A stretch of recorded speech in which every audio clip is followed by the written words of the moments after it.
that sound.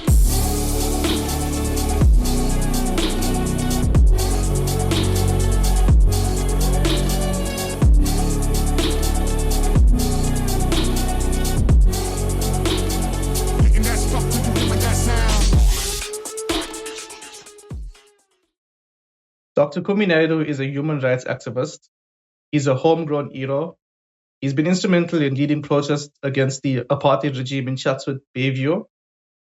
He was a member of the Natal Indian Congress, NIC, serving alongside many other local heroes like Lenny Naidoo. He's also a climate change activist. In 2009 to 2015, Kumi served as the executive director for Greenpeace International. Between 2018 and 2019, he was appointed as a Secretary General for Amnesty International. He's also the author of a book titled Letters to My Mother. And he's also the podcast host of Power, People, and Planets. On a lighter note, he's also climbed Mount Kilimanjaro, which we'll touch on. He's a friend of mine, a friend of my dad, certainly an inspirational figure to youth around the world, including myself. So, Kumi, welcome to my podcast. Thank you, Devendra, and thank you for having me. My pleasure. So I just want to kick off by touching a bit about your background or your history, and just touching on your past and civil rights movements. So what was your early childhood like? So just touching about growing up in Chatsworth in Bayview, about the state of Chatsworth at that point in time, and your parents and siblings. Chatsworth was a very vibrant community. It had a lot of community-based organizations.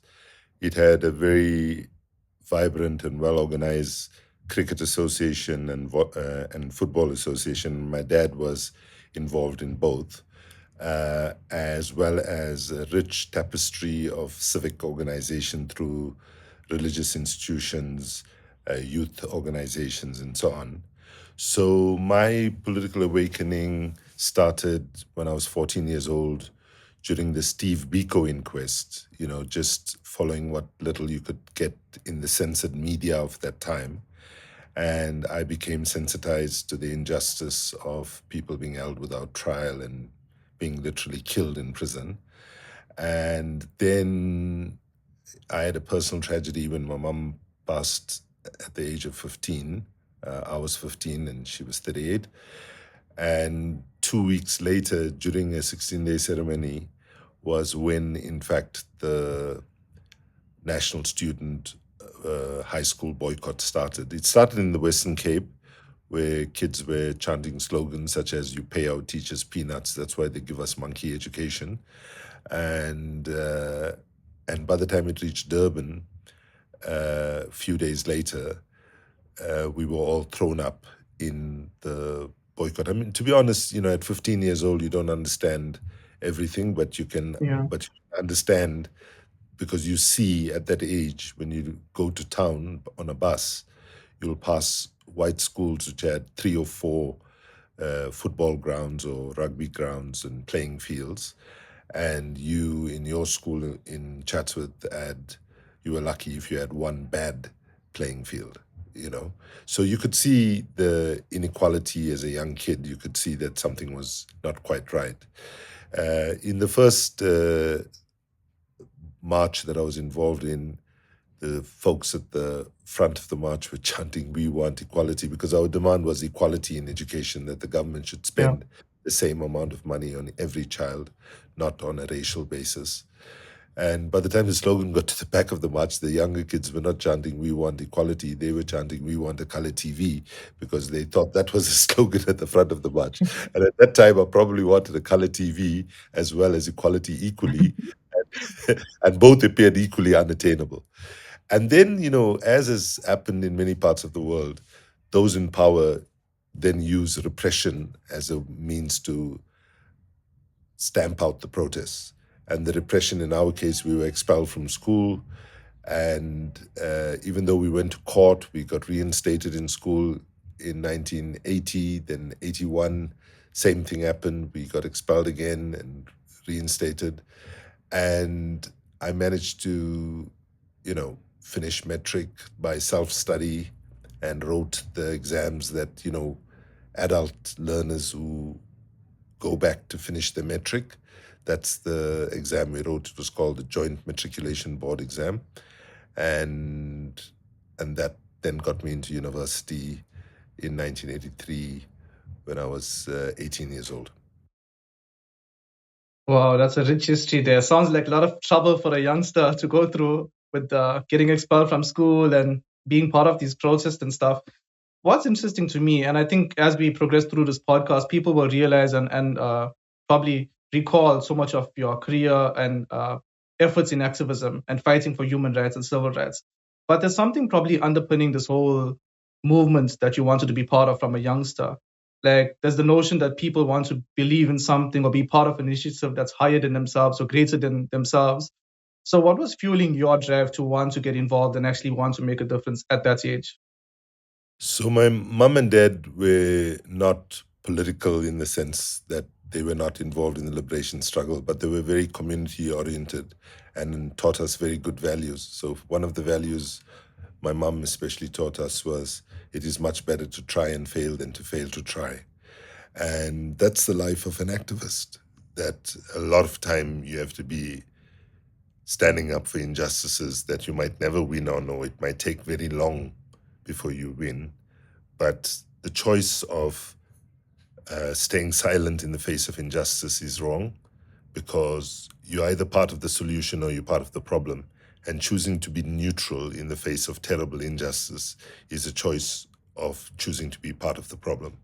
So even though our parents didn't necessarily say, go and join Nelson Mandela and take the risks that come with being part of the liberation struggle, they actually taught us values that made it impossible for us not to get involved. And so, and then of course my mom's suicide at the age of 15, when I was 15, was also a very traumatic incident. And it's something you never fully recover from. And at that time, when you lose somebody close to you, lots of family and friends try to be helpful by offering wisdoms, and it's always done with good intent. But oftentimes it's the hardest thing to do, for people to offer condolences in a way that lands and makes you feel, okay, that was a helpful comment. People were saying things like, Yeah. God picks his most favorite flower first, or she's in a better place, or at least she's not in pain any longer, and those kinds of things. Well, none of that really helped that much. One of the things that helped was one of my father's close friends, who was an activist and was very actively involved in football and soccer administration in Durban, Uncle John Pillay. He basically said to me, my boy, I don't know how you recover from this, but what I know is that however sad and desperate you're feeling right now, there are people in our country, in our continent, Africa, and in the world who are in a much more painful and difficult situation. If I was you, I would try to use this tragedy to live life with purpose, stand up for people who are weaker than you are, or stand up for the most vulnerable and work for the dignity of all people. And that advice I took very seriously and pursued that throughout my life. And to be honest, I grew up in a very violent part of Chatsworth, where there was gang violence, a lot of drug dealing, lots of drug addiction, alcohol addiction, and so on. And, after my mom left us at that young age, we could have easily gone in that direction, of becoming part of a gang and so on, because one of the most notorious gangs at that time was known as the Carrier Gang. And Carrier lived literally around the corner from us. And I overheard older family members saying, hey, don't know what's going to happen with these kids, There's such bad influence in the neighborhood, in this rough neighborhood where they live. And I'm grateful, actually, to the cause of activism and the struggles that I've been part of, because it kept me doing something useful with my life. And even though the pain of losing a parent by suicide is very devastating. Both my brother and I were able to find balance and meaning by dedicating ourselves to fighting the injustice of the apartheid regime. Well, thank you for that rich backstory. That's definitely put stuff in context. And I wanted to say that certainly was leading me towards my next question, which you've already answered. Like, how would you take the past tragedies or painful experiences and memories to use it in a positive light? And that's exactly what you've been able to do, which is not easy at that point in time, especially as a youngster. So yeah, yourself and your brother really managed to turn it around positively. So I think we are grateful for y'all's contributions and for what y'all went on to do. And I mean, though you certainly inspired me a lot through my university career, having conversations with you about activism and about the environmental justice, which is a nice segue into this next question. So you've been part of many national and international debates as well about climate change and on the panel of important discussions, both as a delegate and a protester at times. And so the question I suppose I want to ask you, in your opinion, is do you think these talks are driving us forward? Like, are we seeing a turning point towards a right direction, or are they just talks without any action? If the talks or the framework for the talks, which is called the Conference of the Parties, meaning the signatories to the Universal, the Climate Change Convention, for example, they are, if it didn't exist, we'd have to create it, okay, because that's the only way we're going to get a deal. Having said that, these negotiations have been going on for 30 years. And these negotiations have not delivered anything close to what they needed to deliver. There are many reasons for this. One is the fact that these negotiations have been dominated by dominant countries in the world in the early days. And even though now we see more global South engagement or influence in the negotiations, not always necessarily good, by the way, because leaders from the global South, by which we mean what in the past people used to call developing countries, third world countries, poor countries, and so on, is not necessarily inspirational either. But when you look at the negotiations, right, it was only 2 years ago that the term fossil fuels was even used in the negotiations. So let me give you a troubling statistic, right? If we take the largest delegation of any country at a negotiation will normally be the US or one of the European countries, and we're talking about 300 or 400 delegates from that country, right? The US is usually one of the largest. But when we look at which is the largest delegation to the negotiations, it's the lobbyists of the fossil fuel industries. So you'll have maybe 300 delegates from the largest country delegation, and then you'll have about 3,000 delegates from the fossil fuel industry. And they have got huge amounts of resources. They've got huge amounts of influence. They own some of our governments. As you can see how Eskom and the oil industry here in South Africa has so much of influence. And so the idea that there's so many people who constitute the problem, because climate change is, as a result, one of the key, not the sole, but the key cause is the burning of oil, coal, and gas. Now, let me just give you a picture of how ridiculous that is, right? So imagine Alcoholics Anonymous, right, is having a global conference, right? And the largest delegation to the conference is the alcohol industry. That's how absurd it is. To have climate negotiations where the largest delegation are the people who caused the problem. Right? And so that's one defect. The other defect is, of course, the dominant nations have chartered the negotiations and so on. And so bottom line is the negotiating framework is highly defective, right? But it's the only show in town. and we have to try our best to get the best out of a bad system. Next year, the climate negotiations go to Brazil, and it'll be like the 30th climate negotiations, and there's a lot of optimism that we might get some breakthrough given how serious things are becoming. Every Mm. day we're seeing extreme weather events, from Durban to Detroit, Yeah. whether you're in the rich part of the world or the poor part of the world, everybody is being impacted. But where the science tells us we need to be, and where our governments and businesses, especially those in the polluting industries, are, is very, very far. And right now we are running out of time. And people Mm. must realize that the struggle to avert catastrophic climate change is not about saving the planet. And I understand that people like myself might have contributed to the problem by sometimes in our speeches saying, save the environment, save the planet, save the climate. Mm. The reality, if you think about it, is if humanity continues on the path that we're on, we continue to, with our addiction to oil, coal, and gas, when we've got Yeah. alternatives we can move to, we continue to cut down our forests and not plant trees to replace them. The end result is we warm up the planet to the point where we have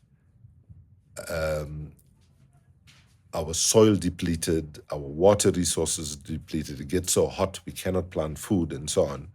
So the end result is we will be gone as a species, the planet will still be here. And therefore, I jokingly say to everybody who's concerned about the planet, don't worry about the planet. The planet will be fine, because if we become extinct as a species, the forests will grow back, the oceans will recover, and so on. So we need to understand that the struggle to avert catastrophic climate change is nothing more and nothing less than protecting our children and their children's future. And I'll Mm. go so far as saying today to any parent or grandparent that is listening, your failure to actually read up and understand what climate change is about and how it impacts your children and grandchildren's future, failure to do that is irresponsibility.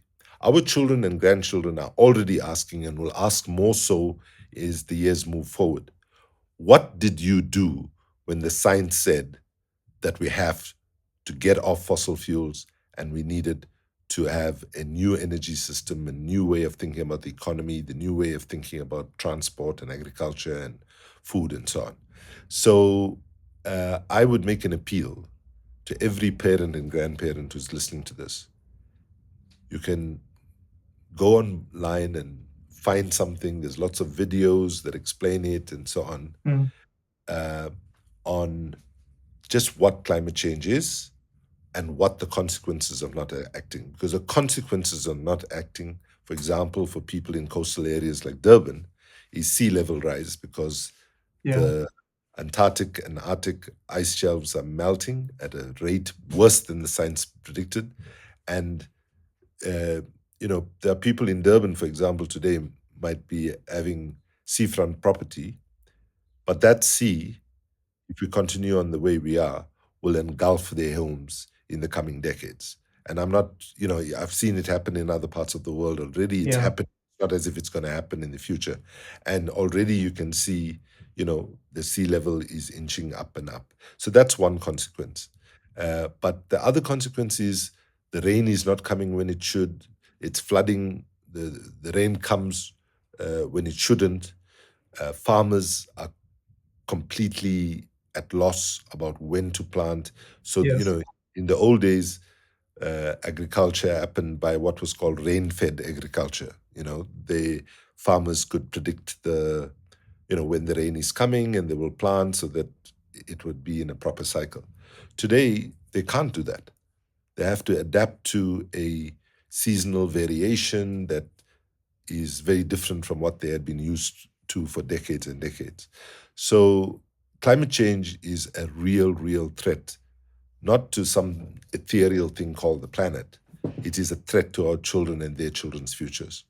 And therefore, the biggest investment, my late sister, Kay, who I loved very, very much, and who played the role of mum in our lives after my mum passed, was somebody in the financial services industry. And one day I was giving a speech at a Greenpeace function when our ship the Rainbow Warrior was in Durban, and we had a event on the ship, and in it I ended up saying, if you really, as a parent or grandparent, want to invest in your children's future, the, don't worry about insurance policies and so on. Become a climate activist. Understand what's happening. Get involved, because that's the best way you can Mm. protect. And I remember my poor sister going, "Hey, what did I do? Why are you? Why are you?" And then I didn't even realize. And then I actually said, "Oh, by the way, my sister is from the insurance industry. I'm not saying you shouldn't do that, but the most important thing is become a climate activist." Thank you for sharing that. Quite a funny story at the end there. There's a couple of stuff that you said that I liked. I appreciate that environmental education and educating yourself on climate change, especially with these, adaptation and mitigation measures and stuff, which go hand in hand with this whole debate that happens. And certainly, we can definitely see the change in the climate in Durban, especially looking at, like, for an example, excessive rainfall when it wasn't supposed to happen, like even our infrastructures not being able to keep up with it. So the stuff that's happening, we are now seeing practical live examples on the ground that we can relate to, which is making people question and find out about that. So yeah, I just wanted to touch on that. Now, I wanted to ask you, so in your opinion, what's a solution to our South African energy crisis, right? So from a South African context, because we know we're heavily reliant on coal for producing electricity here. And so I've been not researching, but focusing on some material that I've come across that I think I may have chatted to you about previously. But there's this little debate that's happening about the necessity for substituting coal as a form of energy and looking at nuclear, and an argument about renewable isn't able to fully fill the gap, and that's why the reliance on nuclear can work. So in other parts, like in Europe and stuff, there's been investigations in it. I think, what is it, in France, I think that they have to switch on the coal-fired power stations again. But what's your thoughts on that? Because I'm also, let's say, an advocate for clean, green, renewable energy. And is that possible? No, it's completely possible. Study after study has shown it. When I was at Greenpeace, we used to bring out something called the energy revolution scenario that used to look at every country from where they were, with the dependence primarily on oil, coal, and gas, and sometimes nuclear, where they had nuclear, and how could we transition away from it. So let's Mm. firstly talk, I'll come to nuclear in a second, but first let's just talk about uh, how do we get off our dependence on coal. Bottom line is we cannot do it overnight, but we need to do it as fast as it's humanly possible, because while we can say Africa as a whole contributes minimalistically to the problem of greenhouse gas emissions that are driving climate change, South Africa as a country is one of the biggest culprits. We're one of the 14th largest emitters of greenhouse gases in the world, right? And that's because of our heavy dependency on coal. Now, there are many reasons why we should get off coal. One, it contributes to massive amounts of health problems, especially respiratory illnesses. Secondly, coal actually needs a lot of water to clean it and so on. And the water consumption is also a challenge, because one of the worst problems we have is going to be water scarcity. And you're already seeing with cities running out of water and so on, as is the case in Johannesburg as I speak to you at the moment. Um, the third reason is, of course, it drives climate change, right? It puts more and more carbon in the atmosphere. Mm. So, what we have been calling for is that we need a just transition to from dirty energy to clean energy, right? So none of us say, oh, shut down the factories tomorrow because it's killing us. Even though ideally, if we could do that, that would be the right thing to do. And by the way, just to be clear, assuming tomorrow by magic, if we were able to turn off all greenhouse gas emissions, so assuming come September 17th, right, there's not a single greenhouse gas emission happening. Do you know we are still in a crisis? Because what has been released already and is Mm. baked into the atmosphere will be with us for decades to come. So Wow. basically, people must not think if we just stop emitting, right, which is what we should try and do as soon as possible, that the problem goes away. And that is why massive tree planting exercises, for example, uh, done in a thoughtful way, done in a way that respects indigenous people's rights, because you don't want to suddenly have powerful people in society saying, oh, we'll just go plant 500 million trees in that place without proper consultation with people and Yeah. what they were going to do and so on, right? So because if we plant uh, trees on scale, right, we then are able to draw down the carbon that is in the atmosphere. And we have to draw down carbon. We don't have a choice, right? Because already we are seeing we are pushing more and more closer to a tipping point. I mean, like some of the people who don't want to accept reality and deny reality will tell you things like, oh, we've always had flooding, we always had drought, we always had typhoons, we always had cyclones, globally speaking. But tell me, go ask your parents, go ask your grandparents, go ask people. We had typhoons in Durban recently, Mm. right? Tornadoes, right? I don't remember any such event growing up, So things are happening on a scale, on a velocity, on a ferocity, and there's no question that everything is off the charts and getting worse month by month.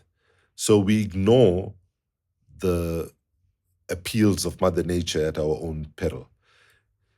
So when we talk about the just transition, what we are talking about, we are saying that it's not workers' fault that they work in a dirty energy industry. It is the leadership's fault that they didn't provide them with a pathway that they could generate electricity, but do it in a way that doesn't harm the environment, right?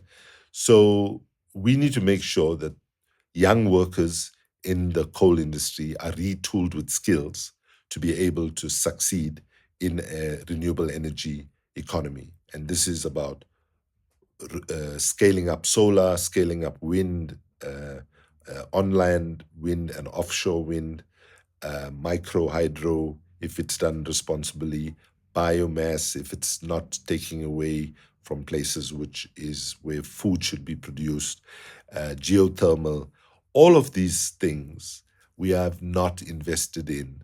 And let's just stop for a minute, right? And think about this.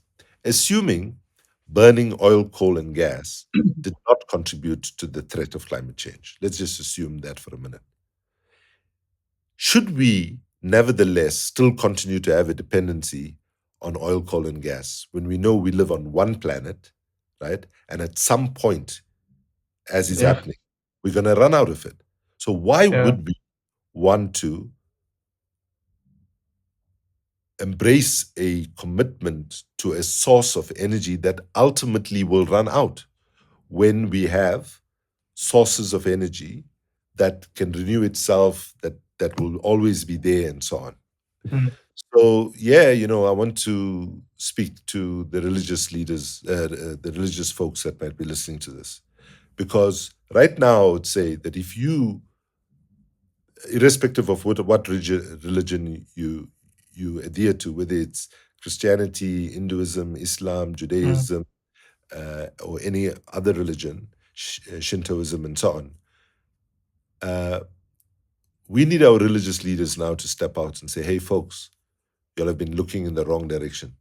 You'll have been looking down for oil, coal, and gas when you should have just looked up and you would have seen that, God gave you sun and wind and so on. Of course, geothermal also comes from below. So some clever person is going to say, geothermal.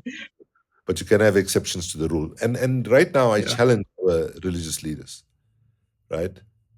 If you believe in God, if you believe that this planet was created by God, then you must believe that God didn't only create human beings, but also created our mountains, our oceans, our rivers, our seas, and so on, right?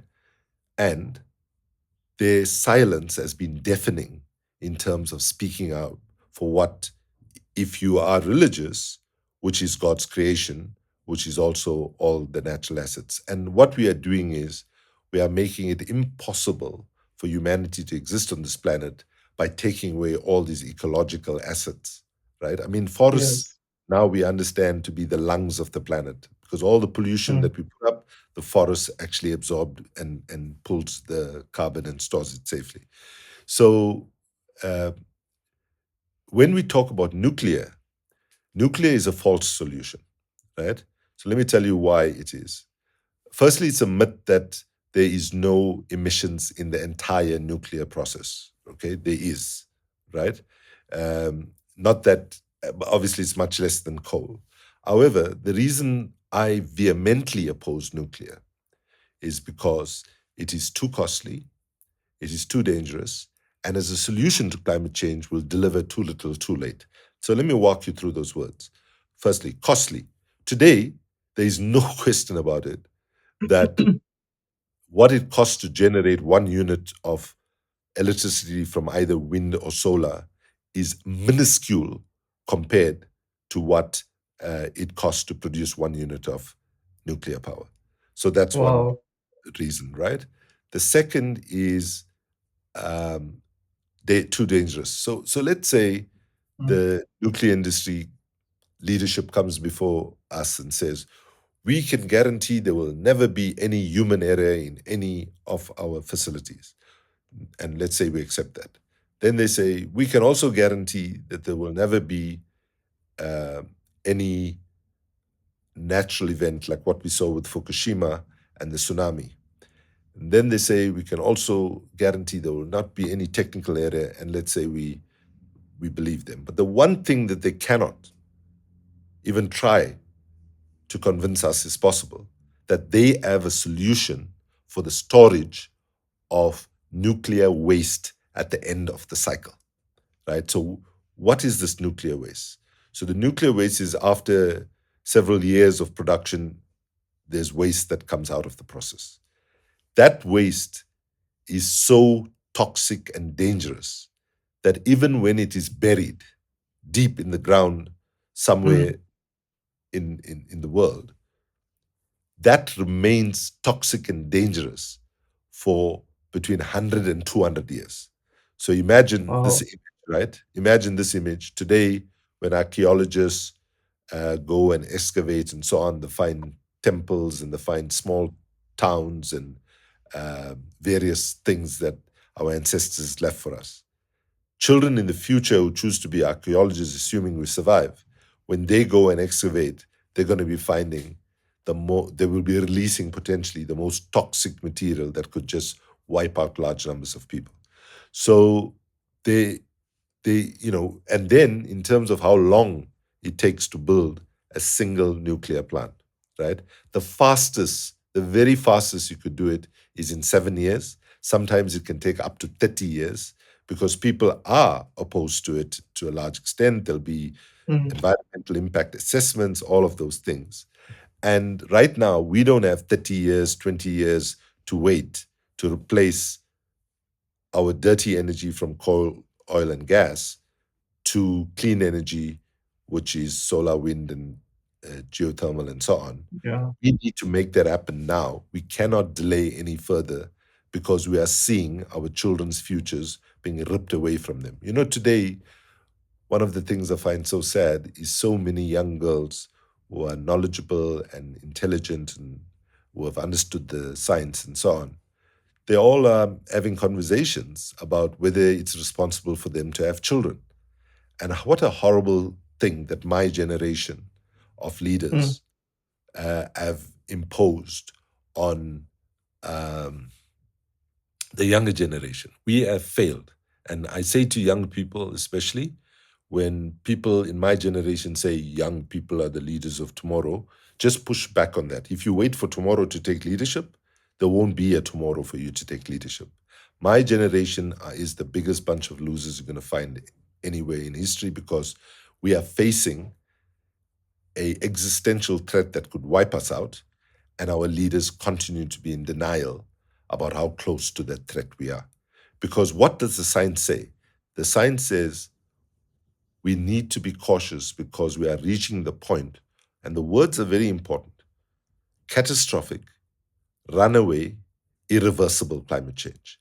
Once we reach the point of irreversibility, meaning that our climate system is so out of whack that whatever intervention we do, we wouldn't be able to pull it back. And right now, I'll say to people, if you pose the question, where are we in the climate struggle? And I do this in all my speeches, right? I give people three options. Option one, I say, government and business has it under control, no reason to panic, everything's fine. Option two is, actually, we're in a deep crisis, but the window of opportunity is still there. It's small and shrinking, but we have the capability of opening up that window of opportunity and rescuing ourselves. And option three, if I can use an Afrikaans sentence to give option three, ons is deep, deep, deep in the kak, right? That it's too late, we are damned, nothing can reverse it. And today, nobody in any conference that I speak at or anything, nobody goes for option one. Nobody says everything's fine. And about 75% on average people opt for option two, and about 25% of people increasingly now say it's too late, okay, because they can't see how we can reverse where we are from. Now, to be honest with you, there are days when I wake up where I'm on option two, and there are days where I wake up where I'm on option three. And so we must be very clear that the clock is against us. You see, if you take an issue like gender equality, right? It's pathetic that we have made such limited progress on gender equality when we look at the sacrifice and the efforts that especially women have made to advance gender equality. But with gender equality, there isn't a clock in the middle of the table saying, you have to get gender equality done by a certain date.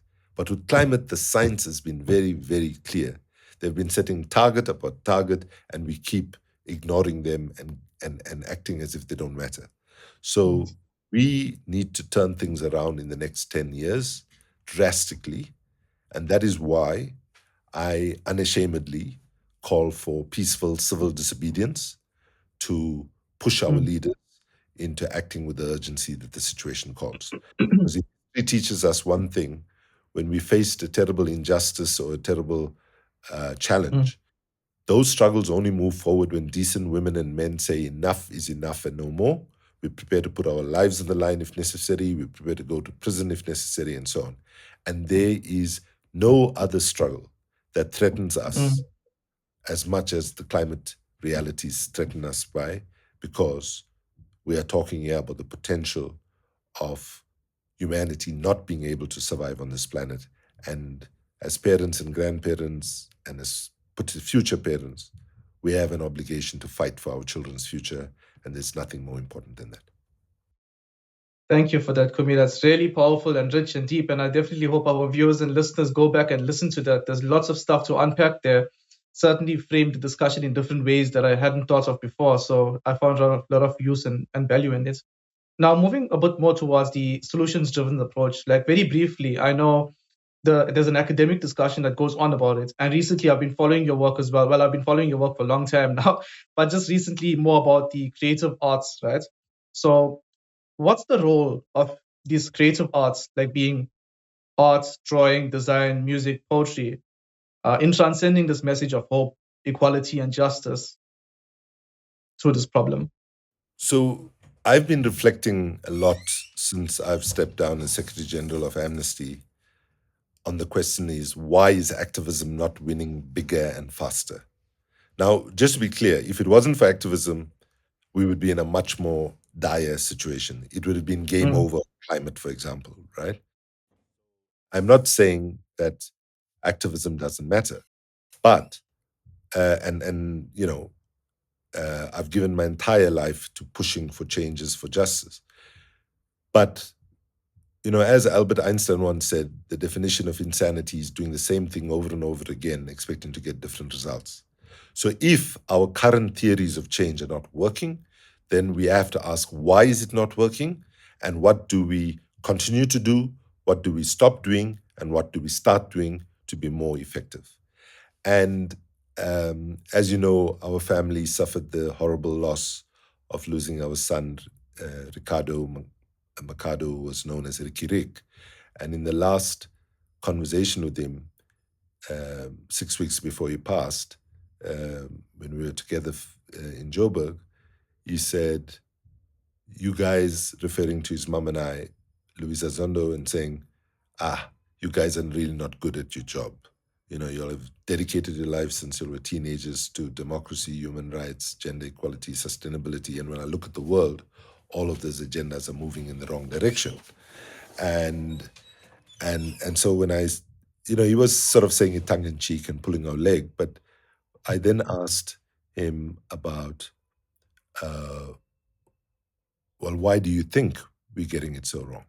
And he said, because you all think you can move people on the basis of rationality alone, meaning you'll use science, you'll use policy, you'll use degrees and parts per million and lots of complicated scientific jargon. And you think you can move the masses of our people through trying to reach them only through facts and figures, if you want. And then, he said, I'm not saying you should do what Donald Trump does, which is lie and this thing, but you don't have to be so boring with the truth, Mm. And so when I look today now, when I reflect on my more than 4 decades of activism, I then come to the conclusion that the biggest weakness we have is a communications deficit. Now, the communications deficit has 2 components to it. An objective deficit, which means that who owns the media and what they will allow to be talked about is stacked against us. Either government controlled media or corporate controlled media who are not amenable to anything that challenges the current status quo, right? So that's one challenge. But I would argue that even if we had more equitable access to the media, we would still mess it up because we talk in a jargonistic way. And I'm being self-critical here, talking about the climate itself. We talk in a way, in a language that actually does not resonate with people. Yes. So we have to recognize that unless climate change is spoken about as an issue about food, as an issue about water, as an issue about education, health, things that matter to ordinary people on a day-to-day basis, we are going to lose. And so when you look at our own history in South Africa, where one of the worst things of apartheid was depriving the majority of our people of education, right, and wanting to keep people non-literate and so on. How did we organize in South Africa?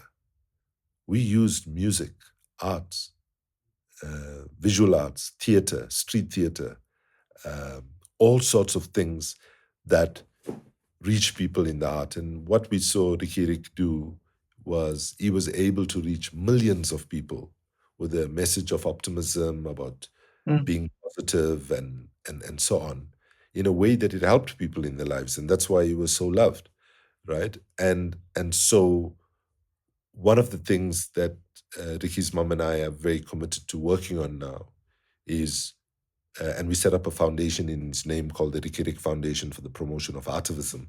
And we've just had here in Tshwane the inaugural Global Activism Conference with delegates from 75 countries and so on, where we're building a movement, an activism movement, which will really elevate and get more recognition and respect for the important power of arts and culture to communicate the messages that we need. So let me just be clear, I'm not suggesting arts and culture on its own will give our salvation from the climate crises and all the intersecting crises of gender injustice and economic injustice and so on that comes from the climate crisis. But what I am saying is, if we fail to harness the full power of arts and culture, we almost guarantee that we will fail. And that is why, for whatever years I have left, and as Archbishop Desmond Tutu, when he passed 60 years old, said, he's much closer to the departure section of the airport than the arrival section, and I'm now as well, soon be 60. I'm closer to the departure section of the airport than the arrival section. And so whatever time I have left, I am very committed to really working to give more space, more voice to arts and culture creatives so that they can help us to communicate to people in large enough numbers so that people understand the urgency and they start taking action. And there are multiple ways in which people can contribute, right? Not everybody is going to do the kinds of things I've done, which is I've occupied oil rigs in Greenland and the Russian Arctic and so on. we need to be able to create multiple pathways in which people can participate. If you're a school teacher and if you're an arts teacher, work with your kids and do murals in the township which tells the story about climate change. If you are a banker, right, start talking to your bank about why is it that we are funding oil, coal, and gas projects. Let's stop funding those and let's fund, projects like in oil, solar, wind, and geothermal, biomass, and so on. So we are at a moment where some art choices need to be made. But the power of arts and culture is also about, while we struggle to bring joy, participation, optimism, and so on to people. And the last thing I would say is, in the moment of history that we find ourselves in, pessimism is a luxury we simply cannot afford.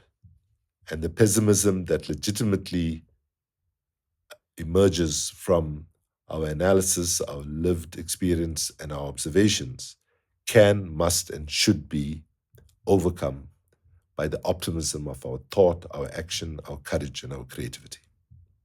Kumi, thank you for that, for sharing all of the information that you have here today. It's been really insightful and found a lot of utility and a lot of courage and inspiration in what you had to say with your life experiences. You definitely framed the discussion in ways that I hadn't thought of previously. In closing, how can people follow you? People can follow your work, stuff that you're up to. So people can follow me on Instagram, Facebook, LinkedIn, and on my website, www.kumi.net. And I'd love to engage with people. But also, I think, the podcast series that I have called Power, People, and Planet, where I discuss these issues. There's a YouTube channel where people can see that. I've done about 30 different podcasts there with leaders from around the world in different roles, including from Africa and South Africa. And I would encourage people to listen to Power, People, and Planet, the podcast, for wanting to get more information on the issues that we discussed. And lastly, I would say to people that, we all have a simple choice, either to be observers to what's going on and believe that we don't have the power to change anything, or we take the view that actually we do have power if we are smart, if we are thoughtful, if we unite with other people, and so on. And the best way you can participate is find something that you like doing, right? If you like sport, then work with children and build sporting clubs in the community. And in those sporting clubs, you can talk about climate change, gender equality, all of these issues are there for us to discuss. So important that we find something that gives us joy, so that we enjoy the activities that we're engaged in. And just bear in mind that what the climate crisis is also creating is a global mental health crisis, where especially young people are getting terrified about what their futures are going to look like. And therefore, we need to mobilize a scale of participation even larger than we did during the anti-apartheid struggle in South Africa, and as well as in every country around the world, where people participate on a scale that we've never seen before for two reasons. One is, unless we have that kind of popular participation, our political and business leaders will not act with the urgency that the situation calls for. And secondly, we need to have that scale of participation so that people have support to deal with the mental health crisis that we are facing.